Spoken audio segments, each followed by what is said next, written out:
주님을 바꾸지 하늘이. 네, 주 앞에 함께 예배하는 여러분에게 하늘의 은혜와 평강이 함께 하시기를 바랍니다. 예수님께서 오시고 베들레헴에 오셔서 탄생하신 날을 기념하는 날이 성탄절이고요. 성탄절 전 4주간 주님 오심을 기다리면서 사모하는 마음으로 예배하는 절기가 대림절입니다. 오늘 첫 번째 주일이고 25일 성탄절까지 이제 이렇게 오늘 초를 켜야 되는데 초를 놓쳤네요. 하여튼 이렇게 예배를 사모하면서 또 주님 오심을 사모하면서 기다리는 절기입니다. 예수님께서 이 땅에 오시면서 오신 중요한 목적이 있습니다. 목적이 무엇이었습니까? 예수님께서 오셔서 병을 고치고 사람들을 치료하시고 먹을 것을 주시고 기적을 베푸시고 또 많은 사람들을 가르치시기도 했고 제자들을 세우기도 했습니다. 그럼에도 불구하고 예수님께서 오신 궁극의 목적은 다른 데 있는 것이 아니라 십자가를 지시고 우리를 위해서 대속의 피를 흘리심으로써 우리 모든 인류 구속을 완성하시려 오셨다 하는데 거룩한 목적성이 있는 겁니다. 많은 사람들을 가르치고 많은 사람들을 이렇게 병을 고치고 또 오병이어를 통해서 먹을 것을 공급하고 많은 사람들에게 기적을 보여줬다고 하더라도 만약에 예수님께서 십자가를 지시고 구속의 피를 흘리시지 않았다면 예수님께서 이 땅 가운데 오신 목적을 다 이루었다라고 말하기가 곤란하지 않겠습니까? 예수님께서 이 땅에 오신 중요한 사명이 있고 목적이 있다라고 하는 것을 오늘 이 시간 우리가 좀 생각하면 좋겠다 하는 겁니다. 오늘 예수님께서 이 사명을 가진 제자들을 부르시는 장면이 오늘 누가복음 그리고 마태복음 10장에 나오는 내용입니다. 예수님께서 제자들을 부르시기 위해서 먼저 하신 일이 있습니다. 그게 뭡니까? 오늘 12절 말씀 보니까 이렇게 말씀하고 있습니다. 이때에 예수께서 기도하시러 산으로 가사 밤이 새도록 하나님께 기도하시고 그랬습니다.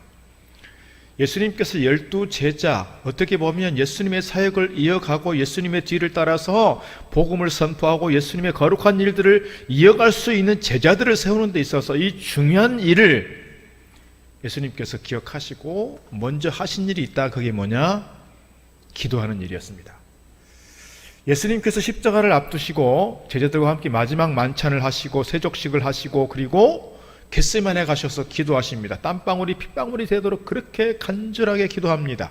아버지여, 솔직히 제 인간적인 심정으로는 이 십자가 지고 싶지 않습니다. 이거 내 잔을 벗어나고 싶습니다. 내 잔 마시고 싶지 않습니다. 그러나 내 뜻대로 마시고 아버지의 뜻대로 하옵소서. 그렇게 오랜 시간 기도하시고 내려오셔서 붙잡히시고 그 시간부터 이제 골고다를 가는 거지요. 오늘 예수님께서 제자들을 택하실 때에도 제자들을 택하는 것이 얼마나 중요하고 얼마나 신중하게 해야 된다라고 하는 것을 기억하시면서 예수님께서 기도하셨습니다. 어떻게 기도하셨느냐? 오늘 보니까 산으로 가셔서 밤이 새도록 기도했다 그랬습니다. 저희가 어렸을 때 산기도 자주 다녔습니다. 산기도 아니면 기도원으로 갔습니다. 우리가 일상 속에서 기도하는 일들이 있습니다. 집에서도 기도하고 밥 먹다가도 기도하고 또 운전하다가도 기도하고 기도하는 게 많이 있어요. 일상 속에서 기도하는 일들이 많아요. 설거지 하다가도 기도할 수 있고 길을 가다가도 기도할 수 있고 정말 우리가 중요한 문제 앞에서 우리 인생을 거는 중요한 결정 앞에서 정말 내가 감당할 수 없는 중요한 어떤 문제 앞에서 내가 간절하게 기도하겠다 생각하면 내 일상을 좀 떠나서 내 삶의 자리를 좀 떠나서 뭔가 좀 구별된 장소에서 그렇게 기도할 필요가 있다는 거예요. 집에서 기도할 수 있고 어디서 일상 속에서 기도할 수 있어요. 그러나 기도원을 간다든지 기도원이 어려우면 교회라도 와서 기도하면 좋겠어요. 핸드폰 좀 꺼놓고 1시간, 2시간 좀 이렇게 간절하게 주님과 깊이 있게 대면하면서 계속해서 전화하고 있는데 전화 오는 거 받고 기도하고 있는데 막 전화 오는 거 받고 뭐시기야 나 지금 기도하고 있어 이따가 해 이렇게 해가면서 하지 마시고 핸드폰 좀 꺼놓고 말씀과 씨름도 하고 정말 찬송도 하고 정말 하나님과 깊이 있게 만나는 기도의 시간 오늘 우리에게 필요한 줄로 믿습니다. 그리고 말씀 보니까 예수님께서 산으로 가시고 또 뭐예요? 밤이 새도록 하나님께 기도하셨다고 그랬어요. 밤이 새도록 하나님께 기도했다. 밤이 새도록 했다는 게 뭐예요? 철야기도 했다는 겁니다. 철야기도 했다. 이 철야기도 하신 것은 예수님께서 얼마나 정말 이 제자들을 선택하는 문제에 있어서 신중하게 생각하는 것을 우리가 좀 볼 수 있어요. 잠을 잔다, 밥을 먹는다, 이것은 우리 인간의 육체적 본능이에요. 우리가 육신으로 살아가면서 잠을 안 잘 수가 없고 밥을 안 먹을 수 없어요. 가장 기본적인 욕구예요. 그런데 철야하면서 금식하면서 기도한다는 건 뭐예요?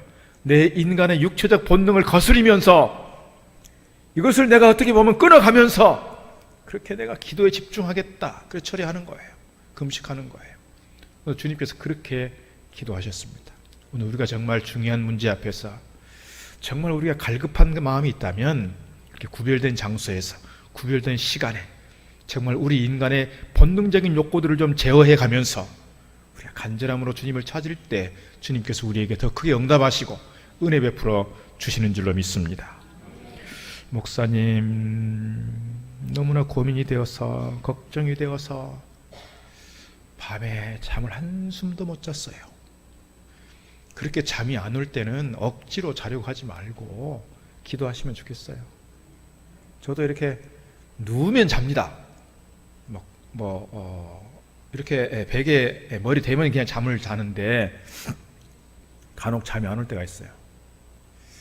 물론 잠이 안 오는 이유가 있겠지만은 그렇게 생각합니다. 왜 하나님께서 나를 잠을 안 재우시고 이렇게 밤을 꼴딱 새게 하시나.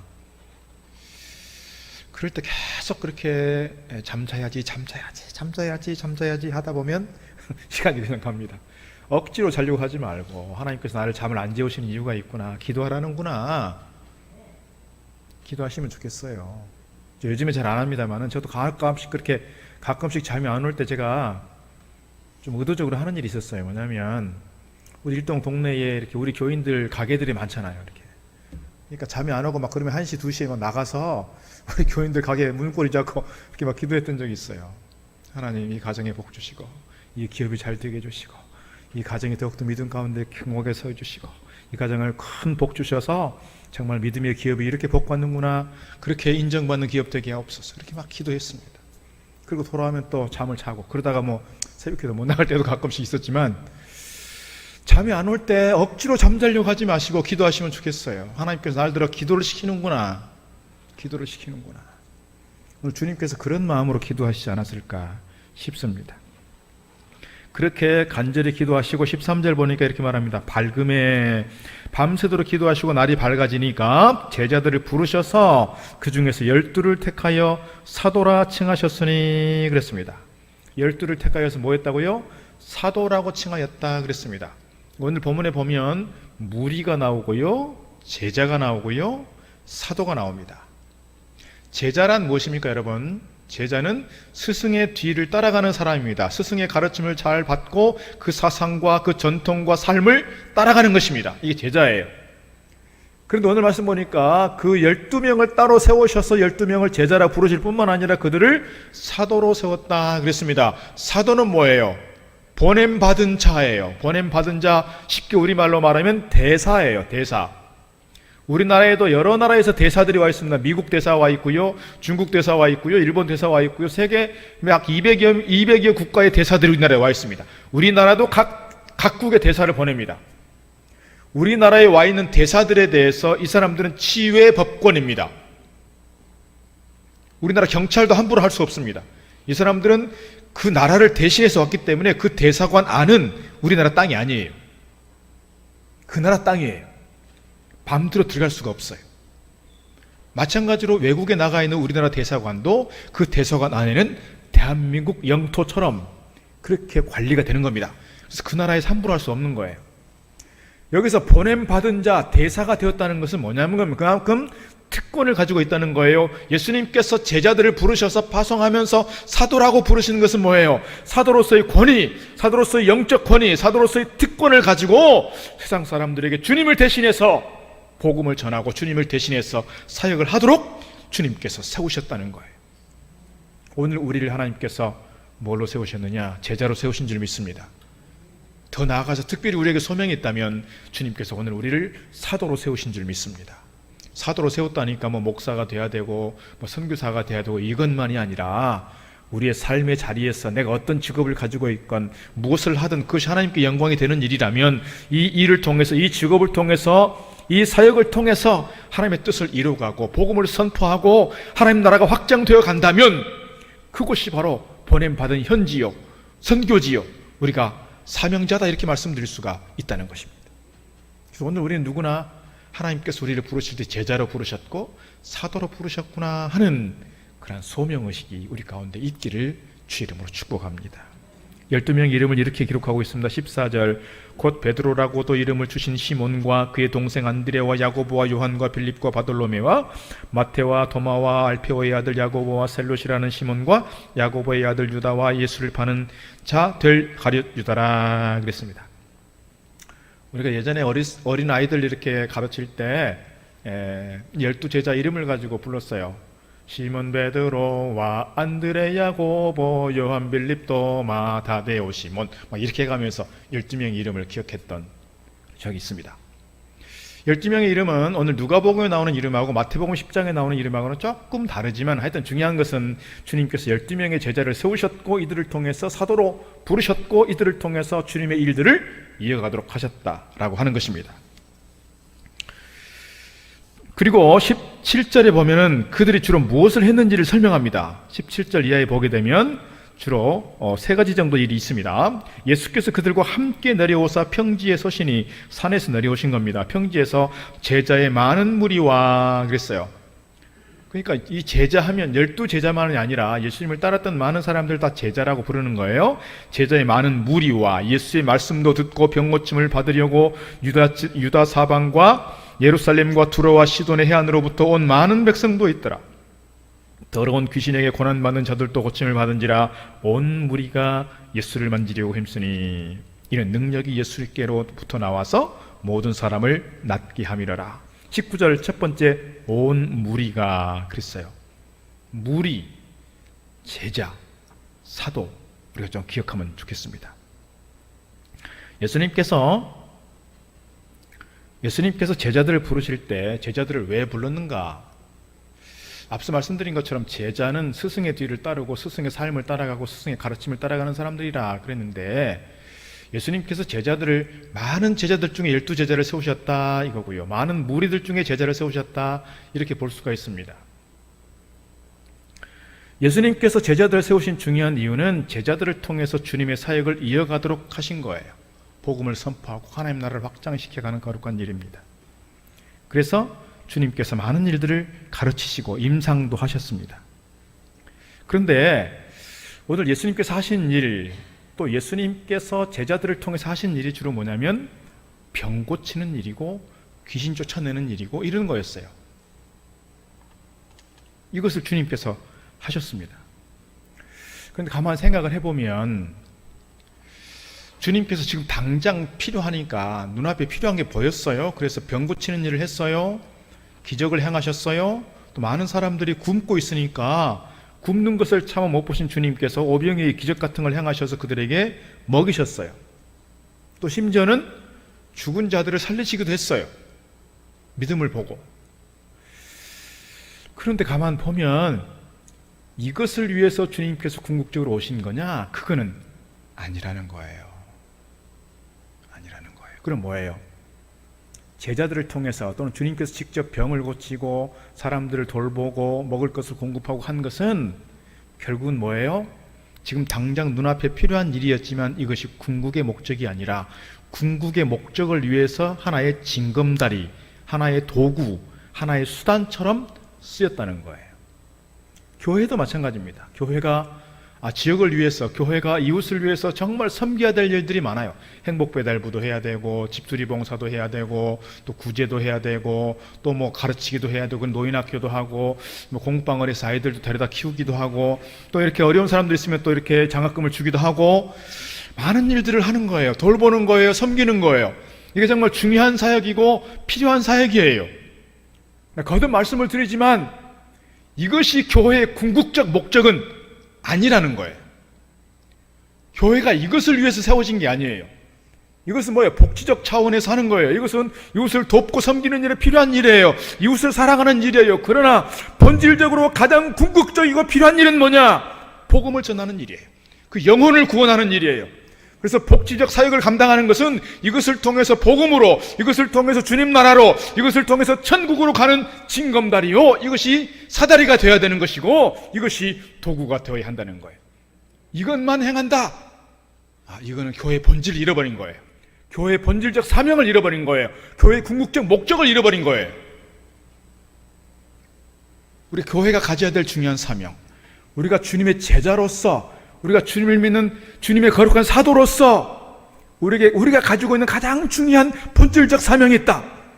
이웃을 위해서 섬기는 것도 필요하고, 이웃을 위해서 돌보는 것도 필요하고, 이웃에게 필요한 것을 공급하는 것도 필요하지만, 저 영혼을 위해서 구원의 길로 인도하는 것, 저 영혼이 천국 갈 수 있도록 내가 저들에게 안내자가 되어주는 것, 저들에게 복음이 심겨지도록 저들에게 사랑을 심어주는 이 일이야말로 내가 가지는 가장 중요한 사역이요 사명이라는 거예요. 주님께서 오늘 우리를 이것을 위해서 부르셨던 겁니다. 이것을 위해서. 그런데 오늘 본문에 보면 무리들은 부르심에 대한 자각이 없으니까, 주님께서 나를 부르셨다라고 하는 소명이 없으니까 뭐예요? 저들에게 필요한 것이 사라지면 다 떠나가는 거예요. 떠나가. 무엇에 관심이 있었습니까? 예수님께서 행하신 치유에 이 관심이 있었습니다. 예수님께서 병 고치는 것에 관심이 있었습니다. 예수님께서 이적을 행하시는 데 관심이 있었습니다. 특별히 오병이어를 통해서 막 5,000명이나 먹고 12광주리가 남았다는 소문이 쫙 퍼지니까 사람들이 구름대처럼 몰려들었습니다. 그런데 계속해서 쫓아다녀도 더 이상 나올 게 없는 거예요. 사람들이 어떻게 떠나갑니다. 주님을 떠나갑니다. 교회를 떠나갑니다. 하나님을 떠나갑니다. 요한복음 6장에 이렇게 기록하고 있습니다. 그때부터 그의 제자 중에서 많은 사람이 떠나가고 다시 그와 함께 다니지 아니하더라. 오병이어가 끝나고 나서 한 얘기예요. 많은 사람들이 떠나갔어요. 그러니까 67절 주님께서 12 제자에게 이르시되 묻습니다. 너희도 가려느냐? 68절 시몬 베드로가 대답하되 주여 영생의 말씀이 주께 있사오니 우리가 누구에게로 가오리이까? 우리가 주는 하나님의 거룩하신 자인 줄 믿고 알고 있습니다.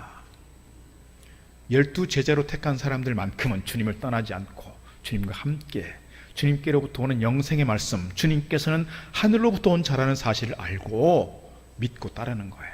그래서 제자요, 그래서 사도가 되는 겁니다. 나머지는 다 뭐라는 거예요? 제자인 것 같았는데 무리라는 거예요. 무리는 제자로서의 사명을 감당하는데 내가 좀 희생해야 되고, 내가 뭐 헌신해야 되고, 시간도 내야 되고, 돈도 내야 되고, 힘도 써야 되고, 이렇게 내가 희생을 감수해야 된다는 것을 알고 나서는 뭐예요? 그 자리를 떠나가는 거예요. 이게 뭐예요? 무리예요, 무리. 제자는 그게 아니에요. 주님을 따르는 데 있어서 정말 내가 손해볼 때도 있습니다. 희생당할 때도 있습니다. 섬겨야 될 때가 있습니다. 정말 어쩔 때는 막 시간 바쳐, 돈 바쳐, 막 힘을 내서 여러 가지로 헌신해야 될 때 있습니다. 그러나 내가 제자라고 하는 자의식을 가지고, 내가 주님의 거룩한 일꾼이라고 하는 자의식을 가지고 이것을 감수하고 열심히 섬기는 것, 이게 뭐야? 제자라는 거예요. 그제 우리 교회 장로님, 집사님들, 또 권사님 이렇게 해서 한 15명 정도, 아마 15명 정도 갔을 것 같습니다. 전라북도 정읍이죠? 정읍에 있는 장제중앙교회, 예전에 우리 교회에 한 3년 정도 부목사로 섬겼던 박문기 목사님 심우하는 시골의 작은 교회입니다. 그 교회 가서 우리 장로님들, 집사님들, 또 권사님이랑 막 1박 2일로 가신 분 8분 계시고, 또 내일 어제 새벽 막 6시에 가서 또 밤 12시 다 돼서 오시고 이렇게 섬겼습니다. 이렇게 섬기는 이유는 뭐예요? 그분이 불쌍해서? 그분이 어렵다고 생각이 돼서? 그게 아닌 거죠. 주님께서 나를 이 일을 위해서 부르셨구나. 내가 가서 시간을 내야 되고, 또 돈도 내야 되기도 하고, 내가 가지고 있는 기술과 은사를 가지고 열심히 섬기는 것이 하나님께 영광이 되는구나. 그래서 소명의식이 있기 때문에 가는 거예요. 가요. 나도 바쁘고 나도 할 일이 있지만 내 것을 좀 접어두고 가는 겁니다. 이것이 뭐예요? 제자로서의 삶 아닐까요? 제자로서의 삶. 이 거룩한 목적성을 잃어버리면 우리는 어떻게 되느냐? 유진 피터슨 목사님의 말씀을 좀 들을 필요가 있습니다. 그림을 좀 보자면 유진 피터슨 목사님은 현대 목회자들의 목회자라고 이렇게 알려져 있습니다. 그러니까 목회자들에게 멘토와 같은 그런 좋은 목회자 스승입니다. 요즘 우리 현대인들의 신앙의 모습을 뭐라고 표현하냐면 관광객과 같다 이렇게 말합니다. 관광객과 같다. 좀 넘겨주시면 이렇게 기록하고 있습니다. 사람들은 적당한 여가가 생기면 매혹적인 장소를 찾는 것처럼 종교를, 교회를 물색한다. 주일 예배는 주말 소풍같이 드려지고 크리스마스나 부활절은 관광차 오는 기념일이 된다. 각종 수련회나 집회에는 일종의 종교적 오락이나 경건한 기분 전환을 위해 이벤트성 프로그램만 기대한다. 성경의 새로운 진리와 체험은 지루한 일상의 삶의 반경을 넓히는 것으로 생각한다. 그랬습니다. 요즘 현대인들이 예배하는 모습이, 현대인들이 신앙생활하는 모습들이 이렇게 관광객처럼 또는 교회에 뭔가 이벤트성으로 뭔가 재미를 찾기 위해서 뭔가 여가를 즐기는 것처럼 이렇게 교회를 찾는 사람들이 많아졌다 하는 이야기일 것입니다. 내려져도 되겠습니다. 한 30여 년쯤 전에 후안 카를로스 오르티즈 목사님의 제자입니까? 라고 하는 책이 한참 유행했습니다. 이제 우리나라에서도 이 사랑의 교회 오카나 목사님을 중심으로 제자훈련이 막 이렇게 쉽게 말하면 유행했던 때입니다. 그때 우리에게 강력하게 도전했던 것이 이것입니다. 제자입니까? 무리입니까? 이거예요. 여러분은 무리입니까? 제자입니까?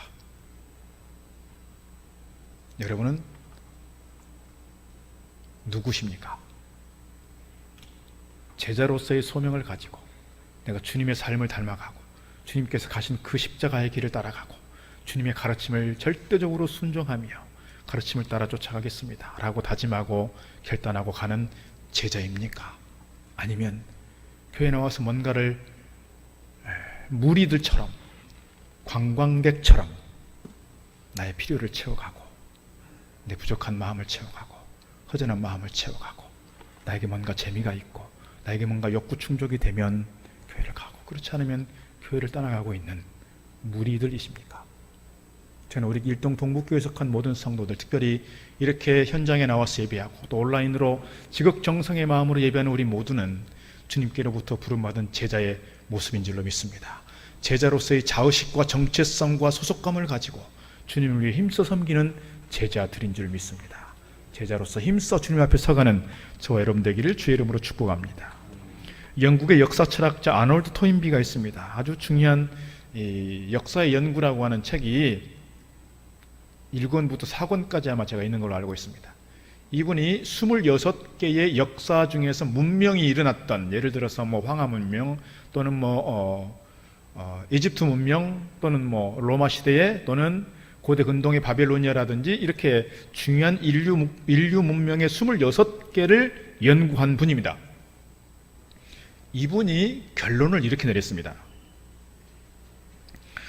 문명은 엘리트 지도자로 이루어진 창조적 소수의 지도 아래 도전에 성공적으로 대응함으로써 등장한다. 인간 역사의 과정에서 등장과 쇠퇴, 문명이 등장하면 또 쇠퇴하기가 마련인데 역사의 중요한 전환점에서 이렇게 이 역사 문명을 주도했던 그 등장의 시기는 어떤 사람들에 의해서 이루어지느냐? 창조적 소수에 의해서 이루어진다는 거예요. 군중들에 의해서. 물론 창조적 소수가 있어서 이 사람들이 군중들을 자각시키고 군중들을 끌어가는 과정에서 전체적인 집단이, 전체적인 조직이, 공동체가 새로운 변화의 시기를 가는 것이지만 중요한 선도적 역할을 하는 사람들이 있다. 누구냐? 창조적 소수라는 거예요. 우리 기독교 역사에 있어서 창조적 소수가 누구예요? 예수님의 제자들입니다. 12명입니다.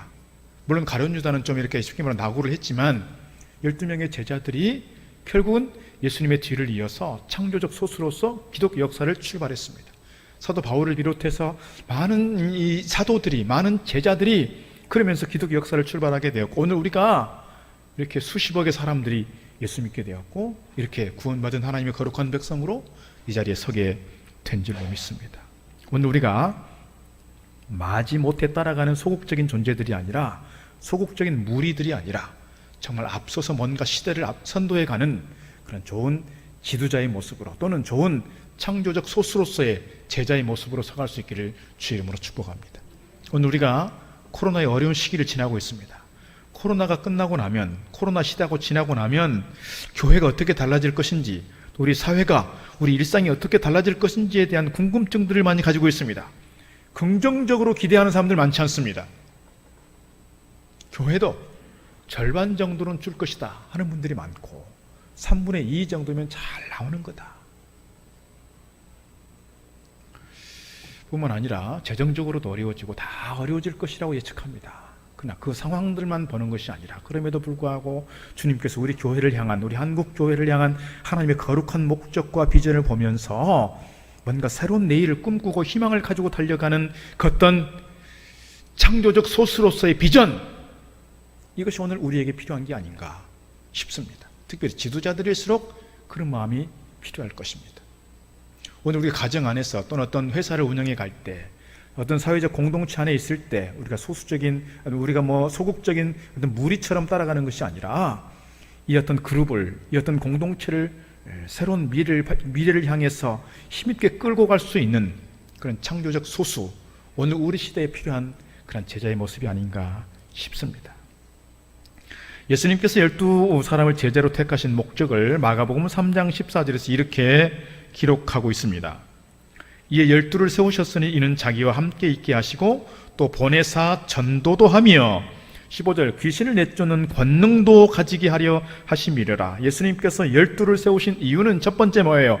자기와 함께 있게 하려고. 함께 있게 한다는 게 뭐예요? 예수님 곁에서 예수님께서 그들로 하여금 동역하고, 예수님께서 그들로 하여금 제자로서 훈련받게 하고, 예수님께서 사랑 안에서 그들을 돌보는 일들을 감당했다는 거예요. 두 번째는 뭡니까? 그들로 하여금 복음을 선포하고 전도하려고, 이거예요. 그래서 예수님께서 12명의 제자를 파송할 뿐만 아니라 70명의 제자를 파송할 때도 있습니다. 임상시험을 하는 임상시험, 쉽게 말하면. 예수님께서 그래서 돌아가시고 부활하시고 승천하시고 나서 성령 강림 사건 이후에 12제자만이 아니라 예루살렘 공동체 모든 제자들이 힘써 나가서 복음을 선포했고, 그래서 하루에 3,000명이 회개하고 돌아오고 하루에 5,000명이 회개하고 돌아오는 역사가 있었다는 사실입니다. 또 하나, 세 번째는 뭡니까? 귀신을 내쫓는 권능도 그들 가운데 있게 하셨다, 이렇게 말씀하고 있습니다. 주님께서 제자들을 부르시면서 주신 거룩한 궁극적 사명, 두 번째라고 말씀드릴 수 있습니다. 주님께로부터 사명받은 그들이, 제자들이 예수님 떠나시고 나서 계속해서 했던 중요한 사역이 그래서 복음을 전하는 일이었습니다. 이것이 마태복음과 마가복음과 복음서 맨 끝에 계속해서 강조해서 기록하고 있는 겁니다. 마태복음 28장 19절, 그러므로 너희는 가서 모든 민족을 제자로 삼아 아버지와 아들과 성령의 이름으로 세례를 베풀고 내가 너희에게 분부한 모든 것을 가르쳐 지키게 하라. 볼지어다 내가 세상 끝날까지 너희와 항상 함께 있으리라. 마지막 제자들에게 권면하시고 당부하시고 명령하신 말씀입니다. 너희는 모든 민족으로 제자를 삼으라. 누구의 제자를 삼으라? 예수님의 제자를 삼으라는 거예요. 예수님의 제자가 된다는 건 뭐예요? 예수를 그리스도로 믿고 예수를 구주로 믿고 하나님 나라의 거룩한 일꾼들로서 무리로 따라가는 존재들이 아니라, 예수 믿는 사람들이 다 어떤 누가 되기를 바라는 마음으로, 제자가 되기를 바라는 마음으로 복음을 전하고 저들을 세워서 세례를 베풀고 저들로 하여금 좋은 일꾼 되게 하시는 것, 이것이 당시의 예수님의 제자들에게만 아니라 오늘 우리에게도 주시는 거룩한 사명인 줄로 믿습니다. 마가복음 16장 말씀 보게 되면 예수님께서 부활하시고 나서 제자들을 책망하시는 게 나옵니다. 11절, 그들은 예수께서 살아나셨다는 것과 마리아에게 보이셨다는 것을 듣고도 믿지 아니하니라. 그 후에 그들 중 두 사람이 걸어서 시골로 갈 때에 예수께서 다른 모양으로 그들에게 나타나시니, 두 사람 누구예요? 엠마오로 가는 두 제자예요. 13절, 두 사람이 가서 남은 제자들에게 알리었으되 그들은 믿지 않았다. 14절 그 후에 11 제자가 음식 먹을 때에 예수께서는 그들에게 나타나사 그들의 믿음 없는 것과 마음이 완악한 것을 꾸짖으시니 이는 자기가 살아난 것을 본 자들의 말을 믿지 아니했기 때문이라. 마리아가 예수님 만났던 것을 들었어요. 엠마오의 두 제자들이 예수님 만났던 걸 들었어요. 그런데도 제자들은 예수님께서 부활하셨다는 사실을 믿지 못하는 거예요. 왜요? 예수님을 대면해 보지 않았거든요. 예수님을 직접 보지 않았거든요. 그래서 주님께서 그들 가운데 나타나셔서 책망하십니다. 꾸짖으십니다. 아니 그렇게 이야기를 들어놓고도 못 믿느냐.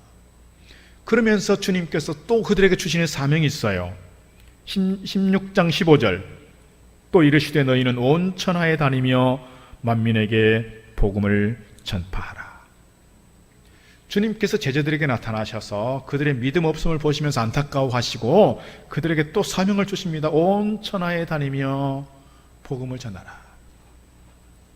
주님께서 지금 이 자리에 오신다면, 주님께서 오늘 우리 한 사람 한 사람 앞에 나타나신다면 주님께서 우리에게 뭐라고 말씀하실까요? 주님께서 오늘 우리에게 뭐라고 당부하실까요? 그래, 건강이 최고지. 건강하게 살다가 천국으로 와라. 그랬을까요? 세상에 나왔으니 그래도 이름을 한번 더 치고 와야지. 그렇게 말씀하실까요? 세상이 성공이 얼마나 좋냐. 사람들이 부러워하고 너도 성공해라. 이러실까요? 아니면 오늘 우리 시대에 얼마나 돈이 중요하냐. 돈 많이 벌고 좀 편하게 살다 와라. 그러실까요? 주님께서 오늘 우리 이 자리에 오신다면 우리에게 뭐라고 말씀하실까요? 며칠 전에 안타까운 통계 자료에 관한 뉴스를 본 적이 있습니다. 우리 사진 한번 보여줄까요? 미국의 퓨처스라고 하는 설문조사 기관이 있습니다. 조선일보 사진 올려주세요. 삶의 최고 가치는 뭐냐? 선진국 17개 나라에 설문조사를 했어요. 우리 인생에 있어서, 우리 삶에 있어서 가장 중요한 가치가 뭐냐? 주로 가장 많이 등장한 답변이 뭐냐면 가족이었어요. 가족. 두 번째가 직업, 세 번째가 친구 관계 이런 거였어요. 그런데 우리 인생의 삶의 최고의 가치 중에서 가장 중요한 게 돈이라고, 물질적 행복이라고 답한 나라 대한민국입니다. 다른 나라들도 그렇고 우리나라도 그렇지만 이게 한 가지만 답하지 말고 단답형으로 하지 말고 복수형으로 답을 하라 그랬어요. 그러니까 여러 개를 이렇게 찝어봐라. 당신이 중요하다고 생각하는 거. 그런데 우리나라 사람들은 유독히 62%의 사람들이 하나만 찍었어요. 가장 많이 찍은 게 뭐라고요? 돈. 지금 우리가 살아가는 이 현대 문화에서 돈이 없으면, 이게 정말 돈이 없으면 정말 힘들다. 돈이 최고지. 돈이 최고야. 돈이 없으면 불행해지잖아. 돈이 없으면 인생 파산이야. 그래가면서 다 돈 찾습니다. 돈 찾아요. 다른 나라들 보니까 선진국들은 대개 보면 돈은 저 아래가 있다는 거, 7번째, 8번째 이렇게. 우리 인생의 핵심 가치, 우리 삶에 있어서 가장 중요한 가치가 무엇인가를 묻는데 지금 오늘 우리의 모습을 대변해 주는 것 같습니다. 그러면 우리 대한민국의 사람들 중에 기독교인이 몇 명쯤 되냐? 한 20%, 많이 잡으면 25% 또는 30%까지 잡는 분들이 있습니다. 20%를 잡는다고 해도 그러면 우리 대한민국 사람들 중에서 신앙을 가장 중요한 가치라고 생각하는 사람 몇 %일까요? 1%입니다. 1%. 그러면 역으로 생각했어. 우리가 20%의 기독교인들이 있어요.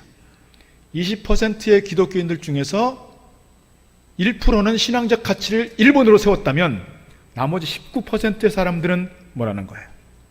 세상 사람들과 다를 바 없이 돈, 건강, 여기에 1번을 두고 있는 거예요. 1번. 1번.